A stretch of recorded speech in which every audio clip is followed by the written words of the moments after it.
Hello साथियों, स्वागत है आपका अपने YouTube चैनल एसके मैथ पे। और आज हम पढ़ने जा रहे हैं पॉलिटी के लास्ट चैप्टर, जिसका नाम है लोकतंत्र की चुनौती। इससे पहले हमने सोशल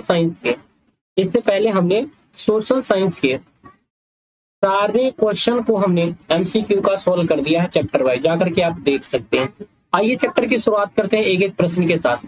लोकतंत्र की सफलता निर्भर करती है नागरिकों की उदासीनता पर, नागरिकों की गैर कानूनी कार्रवाई पर, नागरिकों की विवेकपूर्ण सहभागिता पर, नागरिकों द्वारा अपनी जाति के हितों की रक्षा पर। जाति के हित का रक्षा कब तक करते रहोगे यार? ये तो बिहार की दुर्भाग्य है कि आज तक जाति के हितों की रक्षा हो रही है। नागरिकों के गैर कानूनी कार्रवाई पर, उदासीनता पर भी नहीं होगा।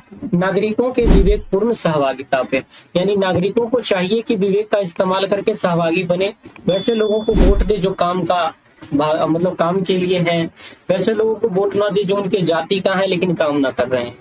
15वीं लोकसभा चुनाव में पूर्व लोकतंत्र में महिलाओं की भागीदारी कितनी प्रतिशत थी? तो 15वीं लोकसभा चुनाव के पूर्व महिलाओं की जो भागीदारी थी वो 10% के आसपास थी। कितनी थी? 10% के आसपास थी। आइए अगले प्रश्न पे ले चलते हैं कि लोकतंत्र जनता का, देखिए लोकतंत्र जनता का, जनता के द्वारा जनता के लिए शासन है, यह कथन किसका था? अरस्तु का, अब्राहम लिंकन का, ग्रीन का, मार्गरेट थैचर का।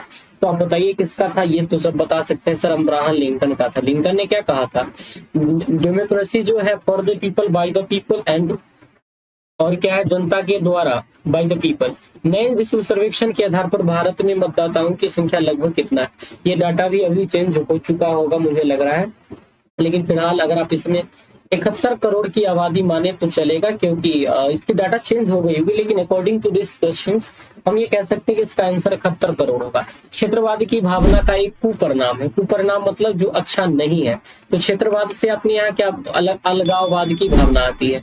अलगाव मतलब एकता की कमी आती है। हम लोग अलग क्षेत्र में बढ़ जाते हैं तो एकता क्या करती है? गिर जाती है। एकता की कमी आती है हमारे यहाँ पर। अपने क्षेत्र का लगाव होता है, राष्ट्रहित होती है, राष्ट्रीय एकता होती है। ये सब परिणाम हो सकता है कि क्षेत्रवाद की भावना का कुपरिणाम क्या होगा? अलगाववाद की भावना। चलिए अगले प्रश्न पे ले चलते हैं, छठा नंबर। ये सब क्वेश्चन कई बार पूछा गया। माओवादी ने तापुष्प कमल दहल प्रचंड किस देश से संबंधित है? ये किस देश से संबंधित है? इसका उत्तर दीजिए। ऑप्शन है भारत, श्रीलंका, नेपाल। भारत है, नेपाल है, श्रीलंका है, चीन है। भारत है, नेपाल है, श्रीलंका है, चीन। ये कहाँ से संबंधित है? तो ये आप कहेंगे सर नेपाल से संबंधित है। इसका राइट आंसर क्या हो जाएगा? ऑप्शन बी हो जाएगा। आइए अगले प्रश्न पे आपको हम ले चलते हैं। निम्न में कौन लोकतांत्रिक देश है? तो भारत एक प्रकार से लोकतांत्रिक देश है, तो मैं अलग चेक ही क्यों करूं? भारत तो अपना ही लोकतांत्रिक देश है। अमेरिका भी लोकतांत्रिक देश है, ब्रिटेन भी लोकतांत्रिक देश है। उपर्युक्त सभी हो जाएगा। क्या हो जाएगा? उपर्युक्त सभी हो जाएगा। आइए अगला प्रश्न पे आपको ले चलते हैं। किस देश में राष्ट्रीय अध्यक्ष रबर स्टाम्प की तरह है? यानी राष्ट्रीय अध्यक्ष जो है वो रबर स्टाम्प की तरह है। ब्रिटेन में, कनाडा में, ऑस्ट्रेलिया में, और या उपयुक्त सभी में। तो कहाँ में है बताइए जरा, कहाँ की रबर स्टैंप की तरह है? तो ये सर हो जाएगा उपयुक्त सभी में। ऑस्ट्रेलिया, कनाडा, ब्रिटेन, सभी जगह पे। अगला प्रश्न आप ले चलते हैं 9 नंबर प्रश्न की ओर। देखिए इसका आंसर दीजिए। तो टोनी ब्लेयर का संबंध किस देश से है? टोनी ब्लेयर का संबंध किस देश से है? इसका उत्तर दीजिए। भारत से है, चीन से है, ब्रिटेन से, कनाडा से। देखो कनाडा नहीं होगा, चीन नहीं होगा, भारत में ब्रिटेन से। टोनी ब्लेयर का संबंध ब्रिटेन से। कहाँ से? ब्रिटेन से। आइए अगले प्रश्न पे है। कार्यपालिका में ऊर्जा होनी चाहिए तो विधायिका में दूरदर्शिता, जबकि न्यायपालिका में सत्य के प्रति निष्ठा और संयम होनी चाहिए। यह कथन किसका दिया हुआ? अलेक्जेंडर हैमिल्टन का, मार्गरेट थैचर का, अब्राहम लिंकन का, व्लादिमीर पुतिन का। किसका लिखा हुआ ये कथन है? तो ये जो कथन है ना सर, ये किसका लिखा हुआ है?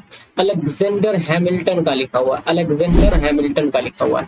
So this is answer option A. चलिए अगला प्रश्न पे हम चलते हैं, 11 नंबर प्रश्न पे। ब्रिटेन की राजनीति में महिलाओं की भागीदारी कितना प्रतिशत है? ब्रिटेन की राजनीति में महिलाओं की भागीदारी 19.3% है। ब्रिटेन की राजनीति में महिलाओं की भागीदारी कितना प्रतिशत है? 19.3% है। ब्रिटेन की राजनीति में महिलाओं की भागीदारी 19.3% है। अगला प्रश्न देखिए, अमेरिका राजनीतिक में महिलाओं की भागीदारी कितनी है? अमेरिका की राजनीति में महिलाओं की भागीदारी कितनी प्रतिशत है? तो इसका उत्तर हो जाएगा 16.3% है। ये डाटा चेंज हो जाएगा रहता है, लेकिन इस तरह के प्रश्न बनते कम है।